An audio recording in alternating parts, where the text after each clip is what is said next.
প্রতিদিনের মতো আজও সকালটা শুরু করলাম চা দিয়ে। সকালে ফ্রেশ হয়ে আগে এক কাপ চা না খেলে আমার মনে হয় সকালটা শুরুই হয় না। ভালো লাগে না, কোনো কাজে মন দিতে ইচ্ছে করে না। আর আমার বর হেঁটে চলে আসলো। তো নমস্কার বন্ধুরা, মনের সাত কাহনে সকলকে অনেক অনেক স্বাগত জানাই। আশা করছি সবাই খুব ভালো আছেন। তো সে বাড়িতে আসলো, তারপরে তার জন্য আবার লিকার চা করেছিলাম। আর লিকার চা একটু বেশি হয়েছিল, তো সেটা আমি খেয়ে নিলাম। আর তারপরে চলে এলাম রান্নাঘরে রান্না করব। এই যে মেয়ের পছন্দ ছোট ছোট মাছ। তো আমি কালকে বাজারে গিয়ে এই ছোট বাটা মাছগুলো জ্যান্ত পেয়েছিলাম, এনেছিলাম। আর 300 মতো এনেছিলাম কাতলা মাছ। আমি মাছটাকে করব, তরকারি কেটে নিয়েছি, আলু পটল কাঁঠালের আটি দিয়ে করব। মেয়ে কাঁঠালের আটি খেতে পছন্দ করে। আর মাছের ডিম দিয়ে দুটো রেসিপি করব। তার আগে ভাবছি বসার রুমটাকে একটু পরিষ্কার করে নিই, কারণ রান্না করতে ঢুকলে এদিকে আর কাজ হয় না।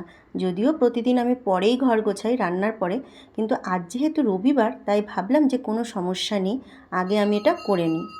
যদিও আমার একই টাইমে খাবার দিতে হয় সকলকে, তবুও ভালো লাগছিল না, কারণ আমি ভাবছিলাম যে আজকে সোফার কভার টভারগুলোকে ধুয়ে দেবো, আর সাথে আরও কিছু জামা কাপড়। তো কারেন্ট যদি না থাকে সেই জন্য সকাল সকাল ভাবছি কাচবো, ওয়াশিং মেশিনে কাচবো, ওই জন্য সকাল সকালই আমি কেচে নিই। যে কোনো কাচা আমি খুব সকালবেলায় কেচে নিই, কারণ ওই যে কারেন্টের ভয়। তো এই যে সব বদলে দিলাম, দিয়ে ওইদিকে আমি সব কাচাকুচি ভিজিয়ে এসেছি। আর এইদিকে আমি বসার রুমটাকে পরিষ্কার করে নিলাম। আর এই বসার রুমটা পরিষ্কার থাকলে না মনটাও ভালো লাগে, তারপরে যে কোনো লোক আসলে দেখতেও ভালো লাগে। তো এই সব সেরে চলে এলাম আবারও রান্নাঘরে। এসে আমার একটু না নেশা আছে বন্ধুরা, চা খাওয়ার কিছুক্ষণ পর, প্রায় ঘন্টাখানেক পর একটু দুধ খেতে ইচ্ছে করে। বেশি খাই না, আমি 1 কাপ মতোই দুধ খাই, একটা সাথে বিস্কিট। আর এদিকে ভাতও বসিয়ে দিয়েছি, আর ওদিকে দুধ জাল বসিয়ে দিয়েছি। আর তারপরে ভাবছি তো রান্না করব। আর রান্নার সব গোছানো আমার হয়ে গেছে রেডি। ব্যাস সব রেডি করে নিয়ে আগে দুধটা খেয়ে এসে তারপরে মশলাটাও করে নেব, কারণ ওই যে কারেন্টের ভয়, কারেন্ট চলে গেলে তো আমাকে শিলপাটায় ঘষে ঘষেই মশলা করতে হবে। তো আগে দুধ আর একটা বিস্কিট খেয়ে নিই, কারণ ওটা আমার একটা নেশা। ওটা না খেলে কিন্তু আমার একদম ভালো লাগে না, মনে হয় যেন খিদে পেয়ে গেছে। তো যাই হোক, ওটাকে আগে খেয়ে নেব, দিয়ে তারপরে রান্নাবান্না করব। আর আজকে রবিবার হলে কি হবে, কোনো স্পেশাল মেনু নয়, কারণ আজকে আমার শরীরটা খুব একটা ভালো নয়। তো এইদিকে দুধ জাল বসিয়ে দিয়েছি, আর মেয়েও বলছে যে না, বেশি কিছু করতে হবে না, যা আছে ঘরে তাই দিয়েই তুমি রান্নাবান্না করে নাও।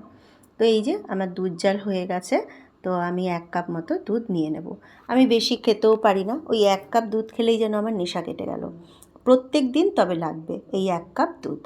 তো এই যে দুধ নিয়ে দুধ বিস্কিটটা খেয়ে নিলাম, নিয়ে রান্নাঘরে চলে এসেছি। আর তারপরে বাটা মাছগুলোকে আমি ভেজে নিচ্ছি। তারপরে ভাবছি আগে মাছের ঝোল করব, কারণ আমার মেয়েরও তাড়াতাড়ি খিদে পেয়ে যায়। ও কিছু যদি নাও হয় তবুও কিন্তু মাছের ঝোল দিয়ে ওকে ভাত দিলেই হয়ে যাবে।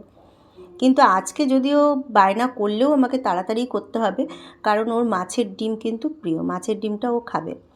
তো মাছের ডিম দিয়ে আজকে সব কিছু দিয়ে একটা তরকারি করব, মাছের ডিমের বড়া করব, আর করব মাছের ঝোল।